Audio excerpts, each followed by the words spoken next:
today.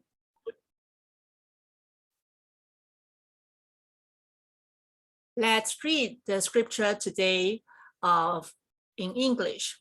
The scripture today is from Luke chapter 4, verse 21 to 30. We will start reading the Gospel of Luke chapter 4, verse 21 to 30.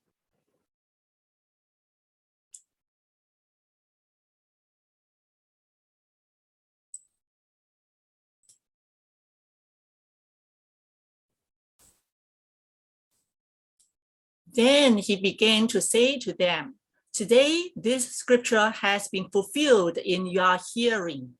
All spoke well of him and were amazed at the gracious words that came from his mouth. They said, Is not this Joseph's son?"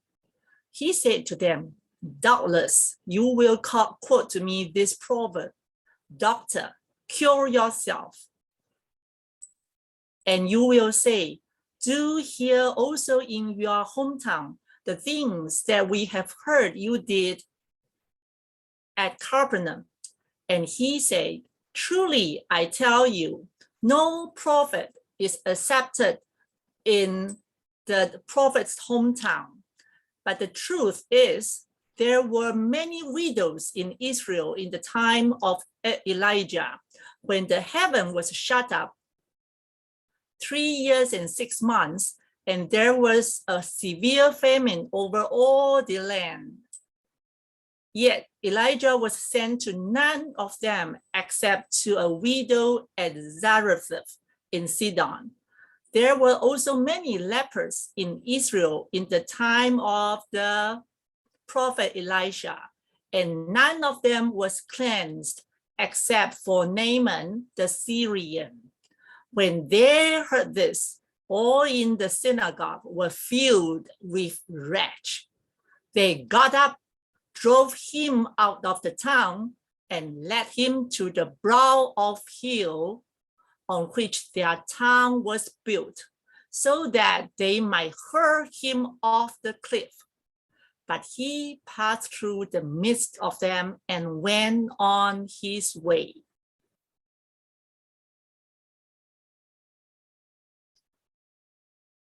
Today, the message is titled, Inclined to Domesticate. Inclined to Domesticate. Just now, we have just heard the passage from Luke chapter 4. Remember what we heard. Jesus was in the synagogue in his hometown. He delivered his first sermon. People were listening to him. They recognized him as son of Joseph. And on hearing Jesus' message, they became angry. There was a debate about Elijah and Elisha, the widow, and Naaman. The people were angry, so much so that they took Jesus to the top of the hill, trying to push Jesus down from the hill, trying to kill Jesus. That was what happened in the passage we read just now. A friend of mine is a bonsai expert. Let me share my PowerPoint first.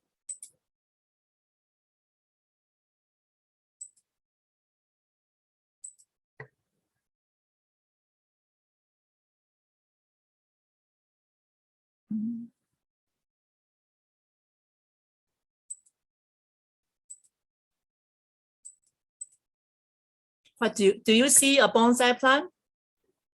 Anyone?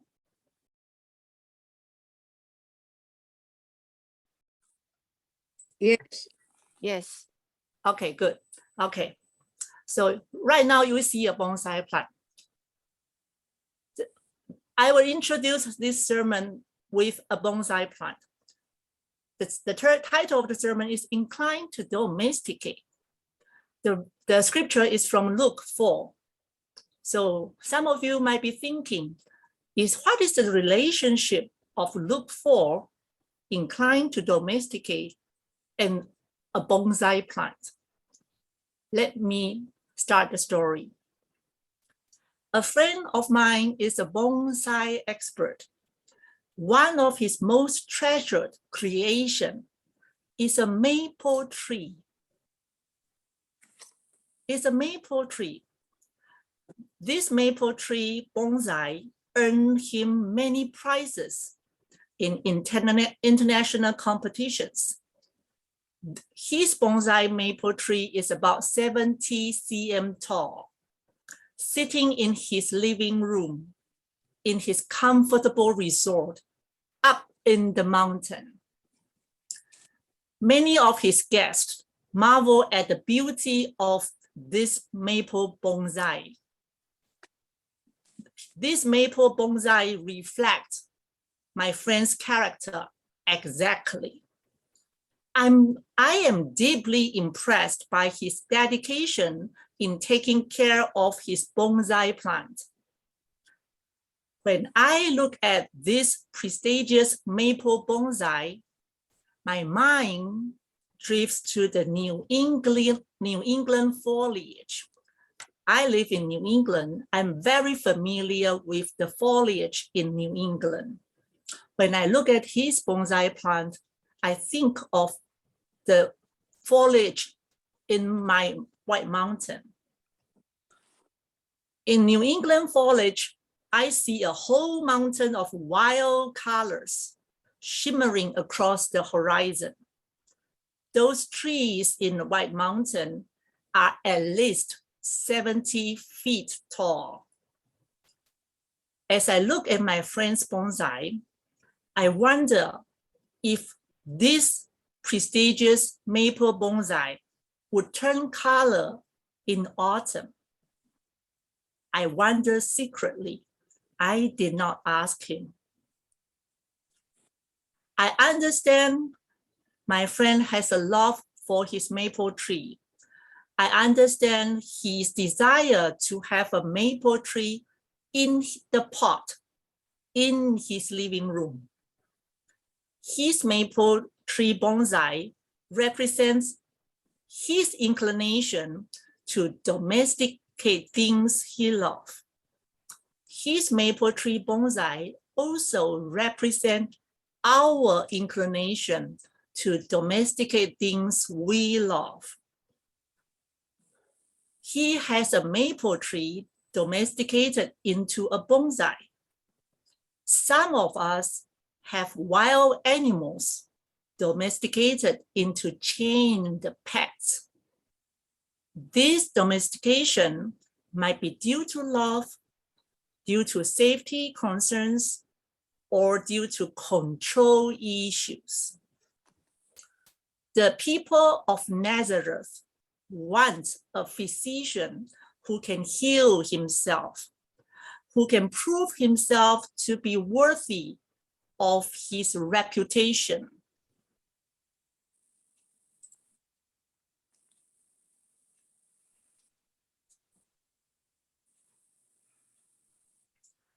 Who can perform miracles in their hometown, who can be within their expectation, under the people's control. These synagogue people know their scripture very well. They know Isaiah 61. They have read it many times. When Jesus took the scroll from someone in the synagogue and started reading the scroll, reading from Isaiah 61, his reading was semi-incorrect. The town people know Jesus is reading not exactly as the scripture was written on the scroll. They listened carefully, attentively, and were getting more and more upset. How upset they were, let me show you a picture by a French artist, James Tissot. James Tissot painted a picture of how the synagogue people reacted to Jesus. Are you able to see the picture? Are you able to see the picture? Yes. Okay, so this is a picture by James Tissot. Jesus unrolls the book in the synagogue. Look at Jesus in standing there, and the synagogue and the town people sitting and listening to Jesus. Look at their face expression. Look at their facial expression. They were upset. They did not like what they were hearing. They were getting more and more angry. These people know very well that Isaiah passage from chapter 61 should be about the year of the Lord's favor, about we Israelites gaining double portion from the Gentiles. It should be about the day of vengeance of our God toward the Gentiles, toward those outsiders. What is this young man Jesus doing? He is not reading the scripture correctly. He edited it. He omitted some of the most important verses at his own liberty. It is not by careless mistakes. It's very evident he did all these omissions and editings intentionally. And later on, he even dared to bring up healing of that Gentile widow and the healing of that leprous general from Syria, our enemy. Jesus turned a text of judgment of Gentiles into a text of mercy for Gentiles. This is too much.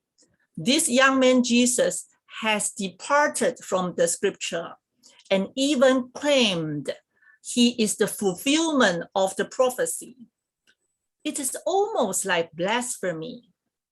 The rabbinical tradition stipulated that blasphemy was to be punished by stoning. We must therefore push Jesus to the brow of the hill to kill him, because he is doing something like blasphemy. The synagogue people had expected Jesus to please the town people, please the people of their hometown, to please the insiders. They were thinking he will surely support the traditional values according to Isaiah 61, the glorious messianic age for the Israelites. Jesus should have added comments against the Roman occupation, and Jesus should have reinforced that Messiah will bring relief and double portion for the insiders, for the Israelites. But to the contrary, Jesus boldly claimed that as the anointed one of God, his ministry is about proclamation.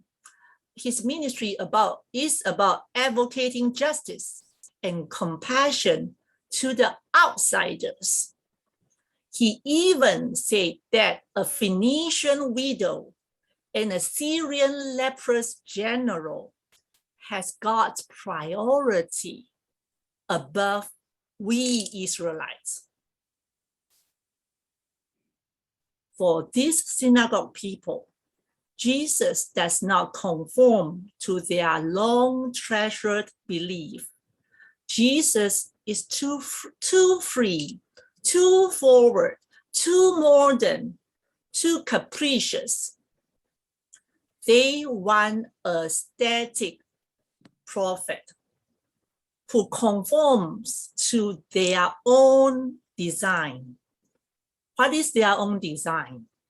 God is our God, not God of outsiders.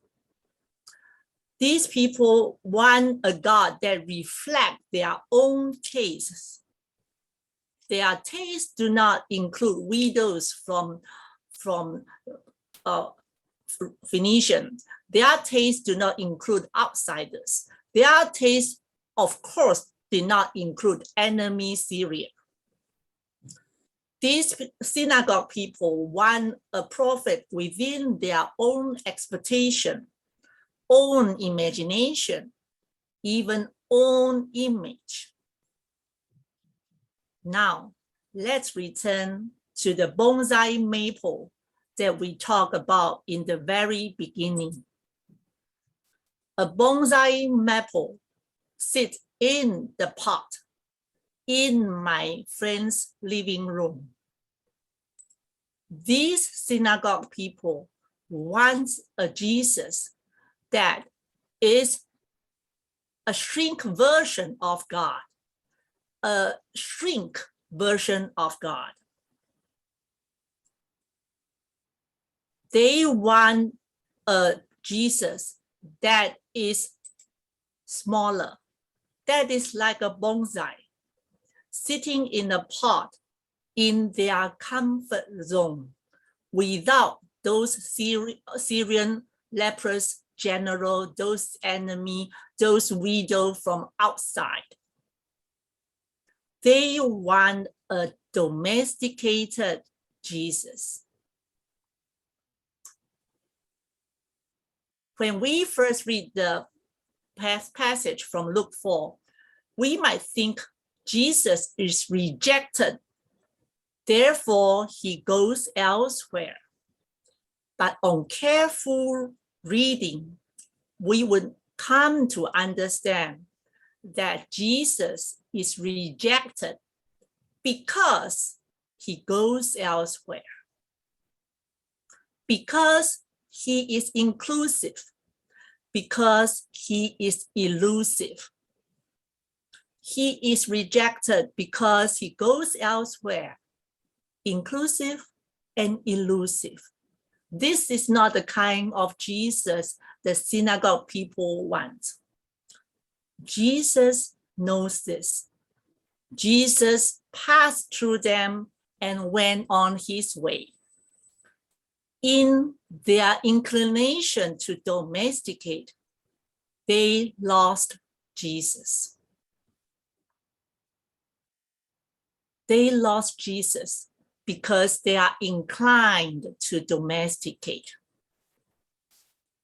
The story from Luke, from the passage today, alerts us to our own inclination to domesticate trees, our own inclination to domesticate dogs, and even our own inclination to domesticate God. We are inclined to limit God to our expectation. Unconsciously and consciously, we might even have rejected Jesus, even rejecting Jesus right this moment. But there is hope, because Jesus says, today this scripture has been fulfilled in your hearing. He is here. Our sights are recovered because he has just told us he will restore our sights. Therefore, we can see now. We can see the essence of this word in Luke 4, that he is releasing our captivity. He is releasing our captivity from domesticating God. He's releasing us so that we are not in the captivity, so that we are not in the captivity of domesticating God. We are free. We need not to domesticate God anymore. This is the good news today.